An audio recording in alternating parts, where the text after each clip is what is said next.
Hello and welcome to another episode of All Things Real Estate. As always, I am your host, Kyle Seyboth with Century 21 Real Estate, located here in Seekonk, Massachusetts. Today, unlike any other episode, we have a special guest, a super special guest on our show today. We have none other than Mike Aceto. Michael. Thank you very much for having me. Appreciate it. No problem. So Mike is Mike's actually a new real estate agent with our brand. He was previously with Market Properties, based out of where, Cumberland? Providence. Based out of Providence. So Michael is a Cumberland guy through and through. He was with Market Properties based out of Providence. Michael, how long have you been in real estate? I've been in real estate for 5 years as a part-time realtor. I started 5 years ago with Market Properties. I stayed with them for my full 5 years. Over that time, I've grown my business from a part-time perspective, which has been satisfactory to what I've been capable of doing from a part-time perspective. I'm very appreciative of everything that Al Pratt with Market Properties had to offer and provide for me. Awesome. Unfortunately, he moved away to Georgia and allowed me the opportunity to team up with the Seyboth team. So I'm really excited about a new beginning. Awesome. So that's great. So what I want to talk about now is try to kind of educate some of the folks that are looking to potentially get into real estate. And I think a lot of people look at it as somewhat of a sexy career. You know, you get to make your own hours. You get to, you have commission checks based on what you sell. But I think a lot of people don't see the time, effort, and energy and the knowledge that you need to put in. So real quick on your end, you have a background in, what do you do full time? What's your other profession? So I work for Lifespan. I'm an application analyst with Lifespan. I support radiology and cardiology software on the front end. And I support a variety of different applications that all gear to the radiology and cardiology expertise. I've been doing that for a little over 7 years with Lifespan, an additional 3.5 years with another company called Meditech. Yeah. And very successful with it, enjoy it, but I've been doing real estate as a part-time thing, and I think that's my true passion, to be perfectly honest. Yeah, so I think one of the things that I get a lot of people that are full-time doing one job and then come into this part-time, typically over time as you start to do more business, that full-time job starts to take less precedence over your part-time, and you start to do this a little more.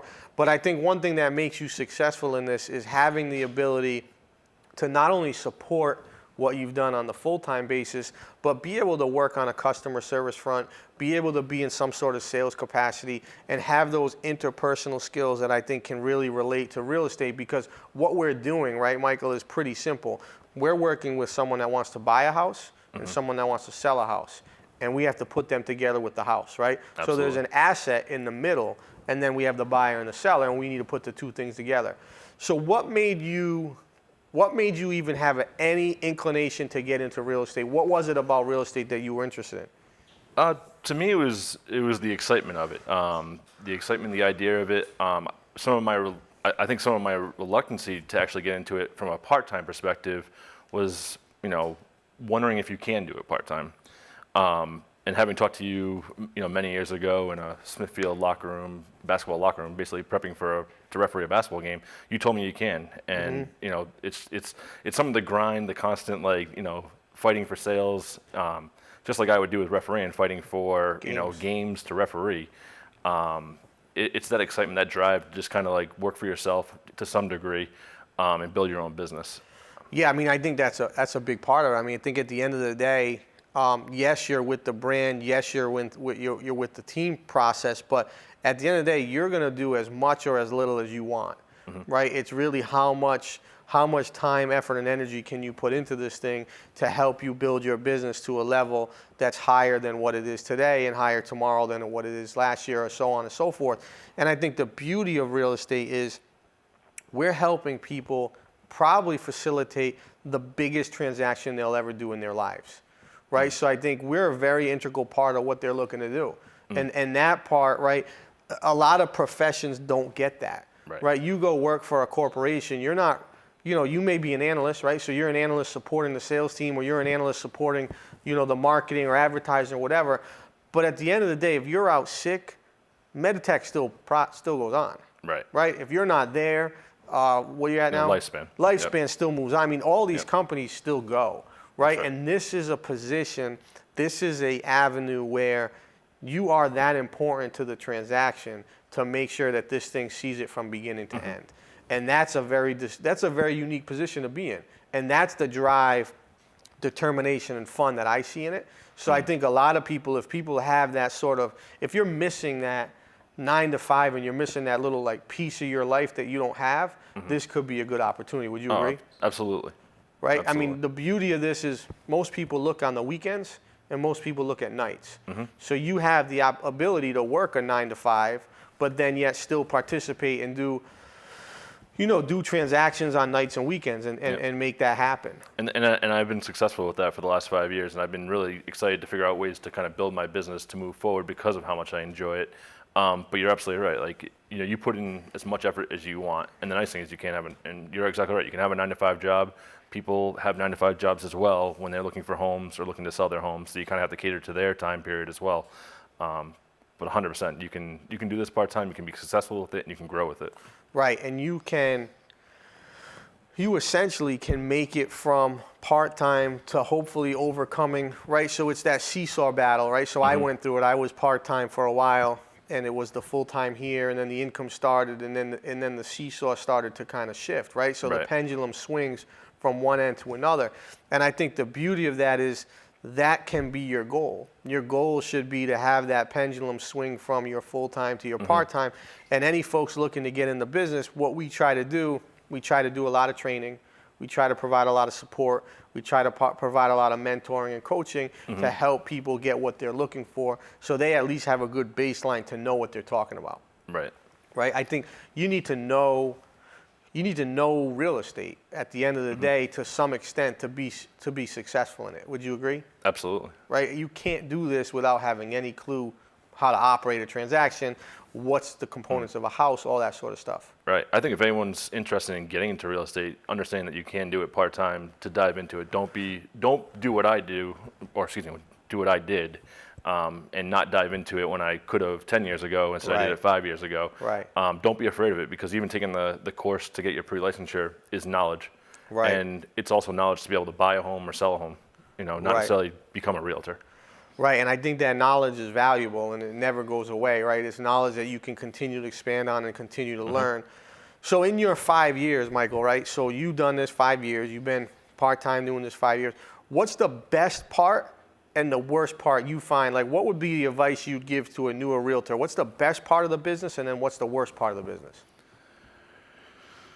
I mean, I think the best part of the business is getting to know your client, buying or selling, kind of easing their nerves in what is going to be probably one of their biggest transactions in their lifetime, whether it's purchasing or selling. Probably more on the purchase side of things, and helping them and guiding them, and then just bringing down their emotions. I think when you can do that and make them feel comfortable, I think that's the thing that makes me the happiest. The most difficult times are, when you're kind of having and it could be a number of things. When you're having a smooth transaction, it just gets derailed in some way, shape, or form, or there's difficulties, and that could be a variety of things. It could be, an inspection, that's going wrong, and you get a laundry list of repair requests, or whatever it might be, or just difficult anything, really, Yeah, and I think that you just hit it on the head. The fruitful part of this is helping people find what they're looking for, selling or buying or making that happen, making A to Z. The reality of it is nothing's easy. Right. And that's what people fail to understand, is that this business is not simple.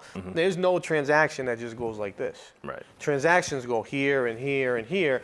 You're going to have inspections. You're going to have appraisals. You're going to have water meters. You're going to have smoke certificates. You're going to have buyers with problems on their finance. You're going to have sellers that can't find a house. You're going to have sellers that don't want to sell. All this stuff happens. Is how do we deal with it? Right. Right. And that's what is something that comes with experience. How do you deal with it? So is it a situation where you deal with it where you crawl in a ball and cry in the corner?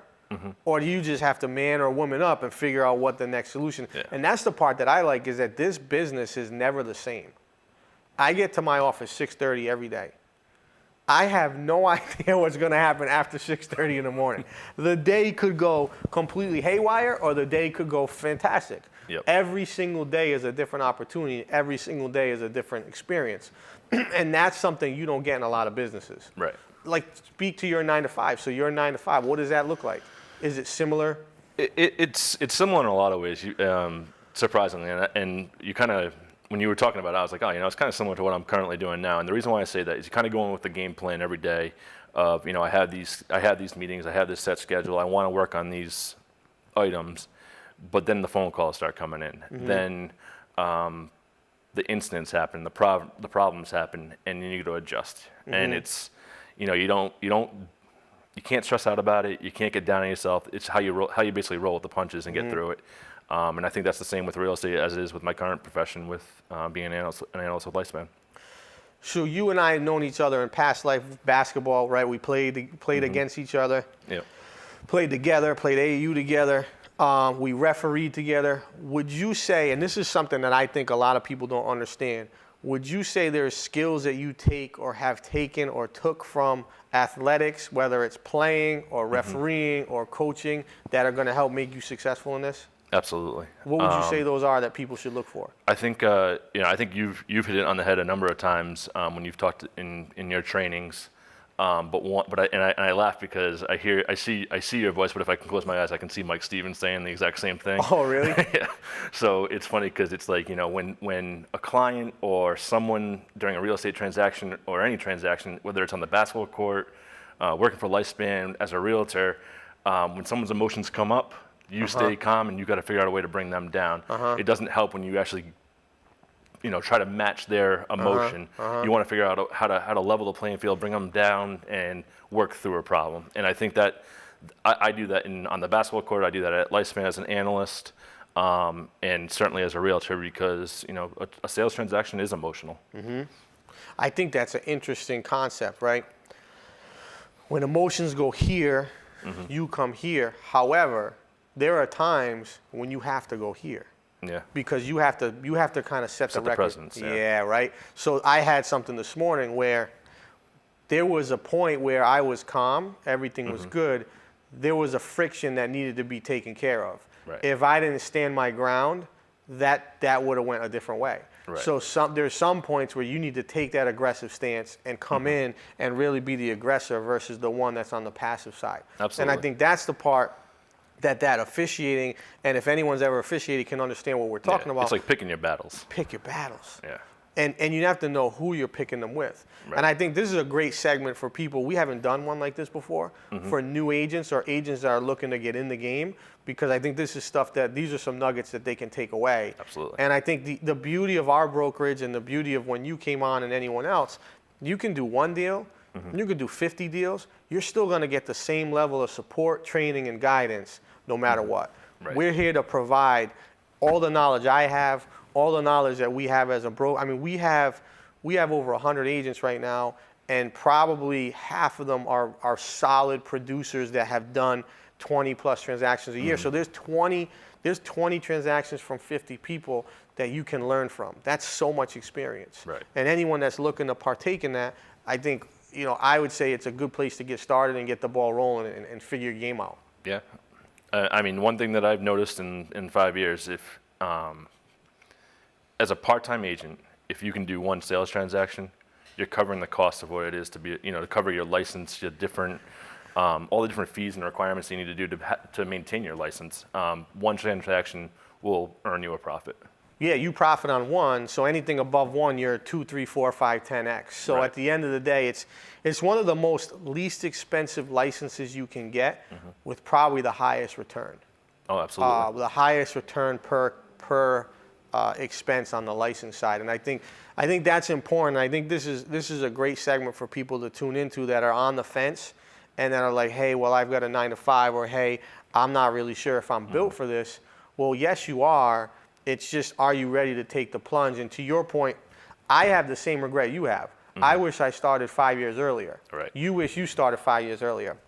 Unfortunately, there's one thing we can't do is change time. We can't go Right. back and change what happened. So with that, hopefully this hits someone, and someone out there is like, damn, I need to go. I need to get this going. I need to get started and kind of, put the Yeah. pedal to the metal. Don't be afraid of it. Like I said, at the end of the day, it's knowledge. I mean, I think for me, that summed up the whole episode. Don't be afraid of it. Don't Yeah. be scared. And with that, guys, I just want to say, Michael, thank you so much for being on the show. I leave you guys with this. Don't be afraid of it. And I quote you on that. I like that a lot. So hopefully everyone tuned in and got something out of this episode. With that, we will see you next week. Everyone have a fantastic week.